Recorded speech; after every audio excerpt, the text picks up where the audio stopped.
जय झूलेलाल दोस्तों। सिंधियाणियुनि जो सभिनी खां वॾो त्योहार आहे टीजड़ी। सुहाग जो त्योहार जेको आहे जंहिंमें असां टीजड़ी माता यानी गौरजा माता जी पूजा कंदा आहियूं।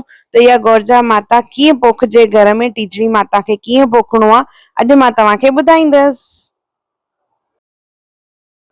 जय झूलेलाल दोस्तों, मां मुस्कान आहूजा और तव्हांजो स्वागत आहे मुंहिंजे चैनल हुनर मुस्कान का सिंधी ते। इहो उहो चैनल आहे जंहिं ते सिंधियत सां रिलेटेड सभु वीडियोस मां अपलोड कंदी आहियां, चाहे उहो सिंधी खाधो हुजे, सिंधी ट्रेडिशन हुजे, सिंधी कल्चर हुजे।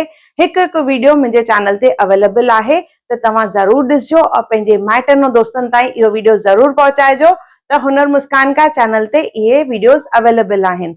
अचो त वीडियो शुरू था कयूं पिया। टीजड़ी माता पोखण जे लाइ मुङनि जो इस्तेमालु कबो आहे। के मुङनि सां गॾु जवनि जो इस्तेमालु कंदा आहिनि और के वरी 7 अनाज मिक्स करे बि कंदा आहिनि।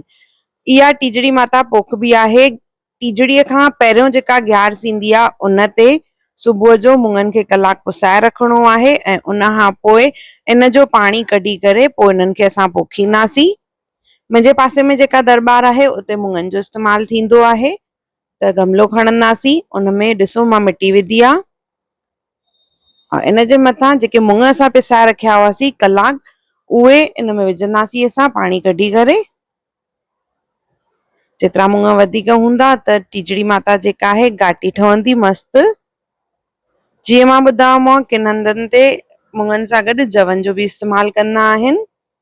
और इहा कॾहिं पोखबी आहे टीजड़ीअ खां पहिरियों जेका ग्यारस ईंदी आहे उन ॾींहं ते मुङ विझी करे उन जे मथां वापसि असां मिटी विझंदासीं। इहा ग्यारस जेका आहे टीजड़ीअ खां हफ़्तो पहिरियों ईंदी आहे। सो मथां पाणी विझंदासीं, उनखे उस में रखंदासीं ऐं रोज़ थोरो थोरो पाणी जो छंडो हणणो आहे। ॾिसो मां तव्हांखे ॾेखारींदमि, इहे 2 ॾींहंनि खां पोइ टीजड़ी माता हेतिरी ग्रो थी आहे। हल्को हल्को पाणी जो छंडो हणंदासीं, घणो पाणी न विझणो आहे। हिन मां सला निकिरणु चालू थी विया आहिनि। हाणे 4 खां 5 ॾींहंनि वारी टीजड़ी माता तव्हांखे ॾेखारे रही आहियां मां। ॾिसो केतिरी घाटी और साई थी आहे टीजड़ी माता। टीजड़ी माता खे लॻभॻि 6 खां 7 ॾींहं लॻंदा आहिनि पुखजण में। और टीजड़ीअ वारे ॾींहुं असां श्रृंगार कंदासीं टीजड़ी माता जो, गौरजा माता जो। त चुनड़ीअ जो इस्तेमालु कंदासीं, गुल, लेस, वो पंहिंजी इच्छा जे अनुसार असां पंहिंजी माता खे तैयार कंदासीं।